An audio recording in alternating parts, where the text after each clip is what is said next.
A word of advice from safeelectricity.org. Be safe when working outside around electric lines, especially those connected to your home. Keep an eye out for power lines when moving ladders, pruning poles, or other long tools. Be alert when installing or adjusting antennas and while working on your roof. Let professionals trim trees that are close to power lines.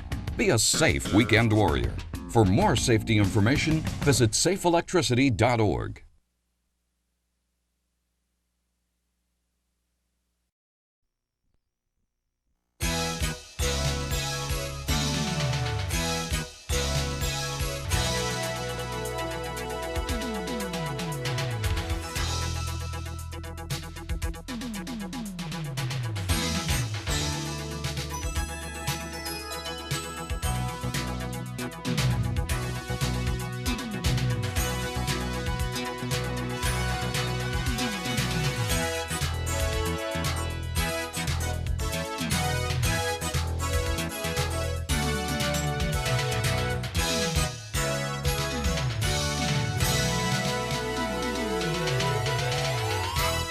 Hello and welcome to News View. I'm Michael Badger. One man is dead and two have been hospitalized after eating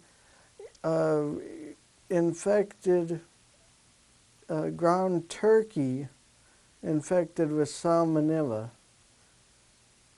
36 million pounds of the ground turkey has been recalled in this salmonella outbreak, and more than 70 people in 28 states have fallen ill. Officials say the strain of salmonella is resistant to drugs such as antibiotics. The Centers for Disease Control and Prevention said that this strain of salmonella, Heidelberg, is resistant to numerous commonly prescribed antibiotics and is often difficult to treat. On Monday, the CDC issued a statement saying that investigators had found that 4 cultures of ground turkey taken from 4 retail locations between March 7th and June 27th tested positive for this strain of salmonella.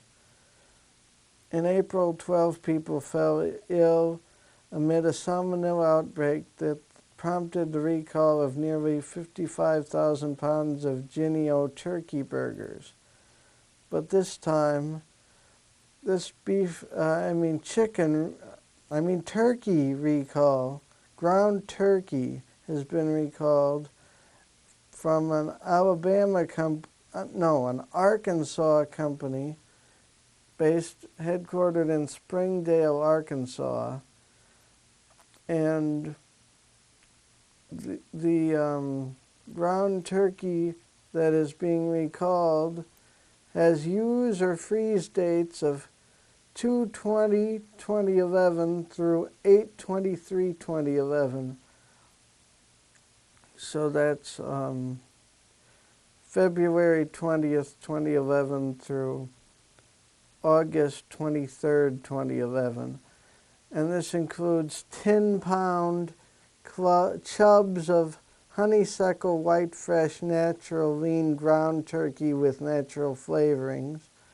This also includes 10-pound chubs of unbranded ground turkey with natural flavoring 2-pack. This also includes 80-ounce or 5-pound chubs of Riverside ground turkey with natural flavoring.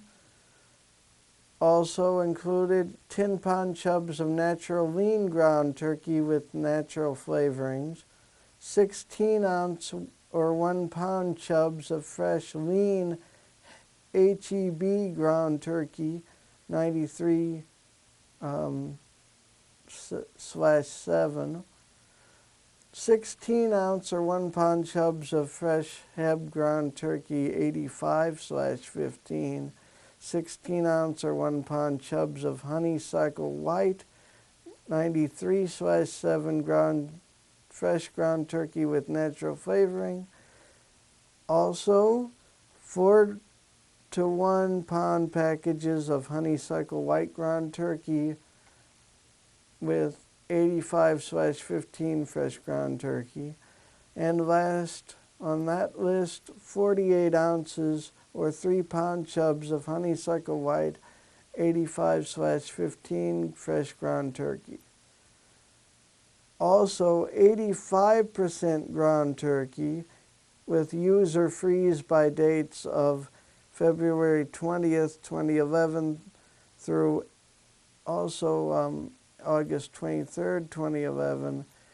That's 19.2 ounce or 1.2 pound trays of honeysuckle white, 85/15 ground turkey. Also included 19.2 ounce trays of honeysuckle white taco seasoned ground turkey covered with paprika. Also 19.2 ounce trays of Kroger ground turkey, fresh, 85/15. And also 48.0 ounce or 3-pound trays of Kroger ground turkey, fresh, 85/15. Also included are 20 ounce or 1.25 pound trays of honeysuckle white, 85/15 ground turkey. 48.0 ounces or 3-pound trays of honeysuckle white, 85/15 ground turkey family pack. Also 16 ounce or 1-pound trays of honeysuckle white, 85/15 ground turkey. And 19.2 ounce or 1.2 ounce pound trays of honeysuckle white seasoned Italian-style ground turkey with natural flavorings. This also includes 20 ounces or 1 pound, 0.4 ounce trays of Safeway fresh ground turkey with natural flavorings with 15% fat. And this is sold in Texas only, this variety, at Randall and Tom Thumb stores with use or freeze by March 12th, 2011 through May 5th, 2011. Also included are 93% ground turkey use or frozen dates of February 20th, 2011 through August 23rd, 2011. And ground patties are included, and frozen ground turkey. I won't read all of this, but you can find all this information at www.sltrb.com in the blog section called Bite by Bite by Kathy Stevenson.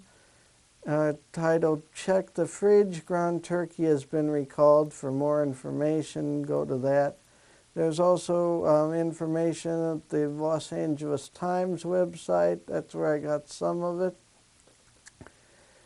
And you can read more there, and you can probably find it other places on the internet and maybe television and radio. Also, I think we'll take the first break, and I'll be right back with even more news right here on Newsview.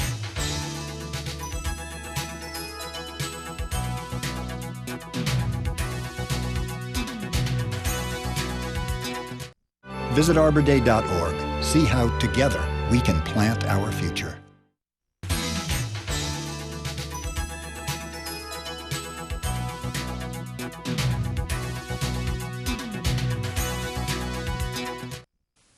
And welcome back to Newsview. I am Michael Badger. You're watching Champaign-Urbana's smallest newscast, which has undergone a few changes lately and will continue to try and improve here. And our next story hits close to home, Champaign, but this story comes to us from Northfield, Illinois, from thestreet.com, and it is close to home because it's about craft. And of course, as you probably all know, Kraft has a plant here in the local area in Champaign, Illinois. But this is about Kraft Foods, or KFT as their stock symbol, has decided to split into two separate companies. And they expect this to help their sales, I guess. And along with posting its better than expected second quarter profit Thursday morning, they say here, Kraft laid out plans to split into two. One division will be the snacks business, and the other will be a North American grocery business. The snacks business has an estimated revenue of about $32 billion and will consist of the current Kraft Foods Europe and developing market units, as well as the North American snacks and confectionery businesses, said the company in a statement. The North American grocery business, on the other hand, would consist of the current U.S. beverages, cheese, convenient meals, and grocery segments, and the non-snack categories in Canada and food service. And this would be a tax-free spin-off that could be completed by the end of 2012. And this also includes a trend where Sara Lee and Fortune Brands have been working on similar moves to deleverage their companies through spin-offs. The question is, if this continues, how many divisions of each food company will there be? Two, and will they split off into even more companies in future? Now, in other news that is coming out of Virginia at this time, Blacksburg, Virginia police have released a composite sketch of the possible gunman who was claimed to be seen by some kids attending a summer camp. They say he was holding what appeared to be a gun under a cloth. That's the word at this time, and this according to CBS News. We don't know what's going on there. You probably have already heard what really happened by now. Anyway, so we'll move right along. A Champaign man has gotten 40 years of jail in a fatal shooting. Dateline Urbana, this is from the Chicago Tribune and the Associated Press.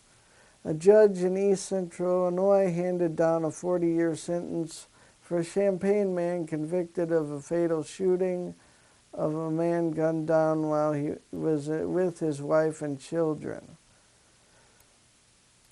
And in other news, according to QuadCitiesOnline.com, or QCOnline.com, that is, the unemployment rate tied for lowest city, or for lowest in the state in the Quad Cities area, Bloomington Normal, as well as Springfield, having 7% unemployment in June, which is the lowest in the state.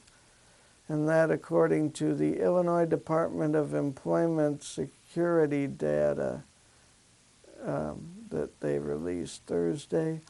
All 12 metro areas in Illinois recorded the lowest June unemployment in 3 years.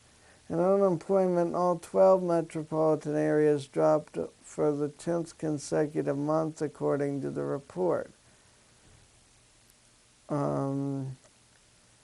Moline City had 6.5%, which is down from 8.9% in 2010, while Rock Island County had 7.1%, which is down 9.2% from the year 2010.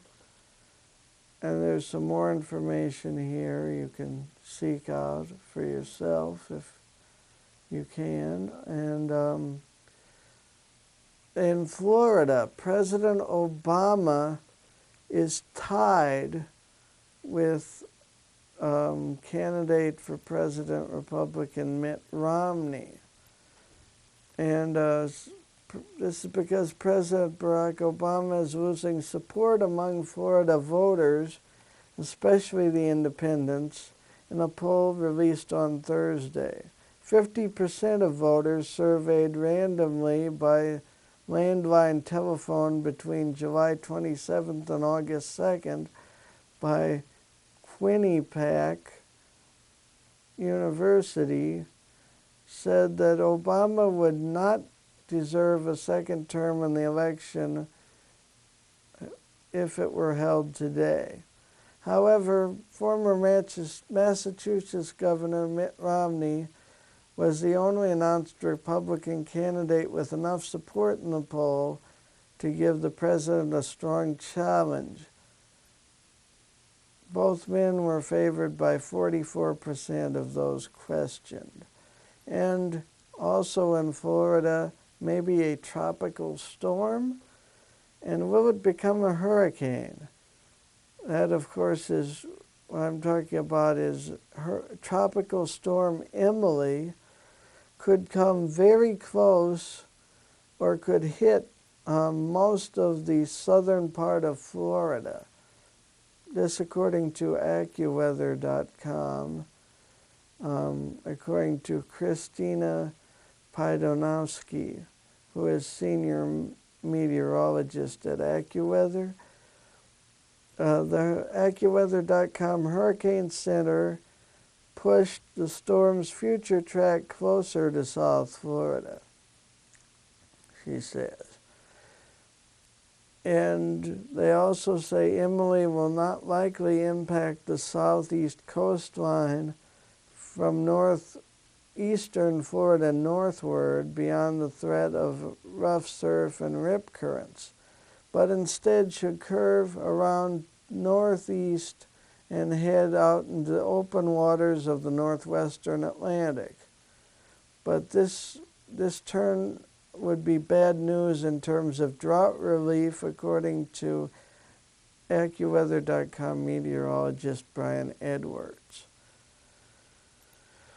And also in other news, Facebook and Twitter are fueling iPhone and BlackBerry addiction, according to Ofcom.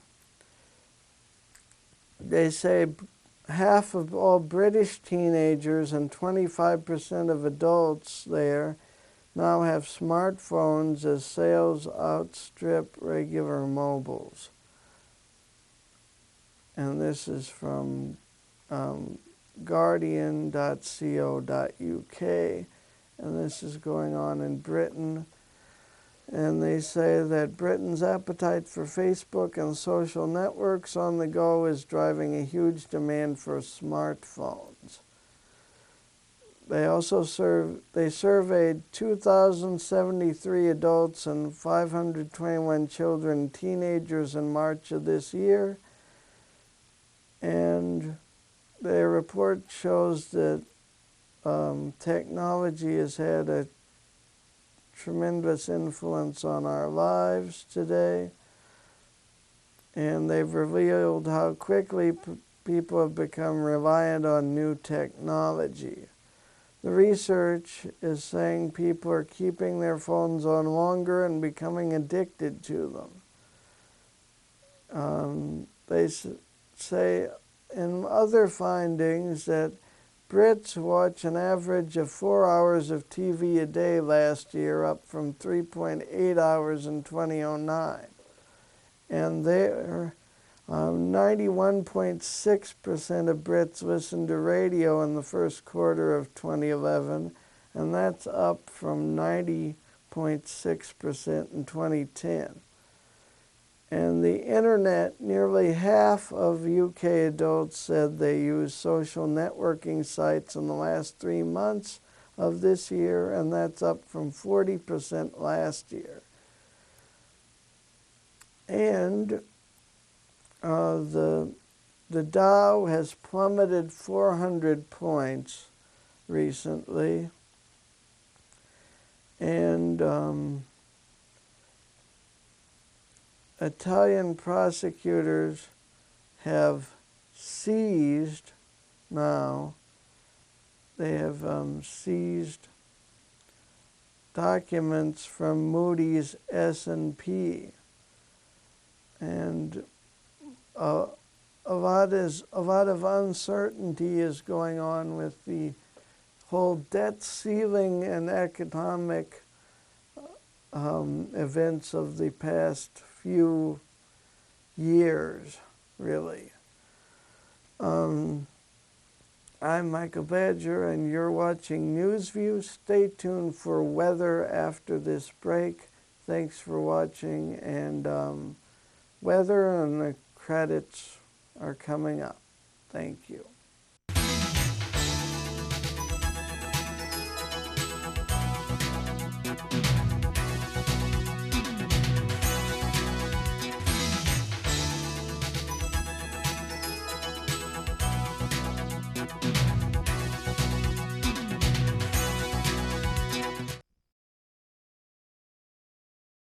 And here's your NewsView weather forecast for central Illinois.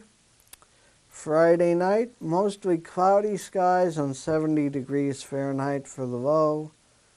And for Saturday, 90 degrees Fahrenheit and partly sunny with a chance of thunderstorms.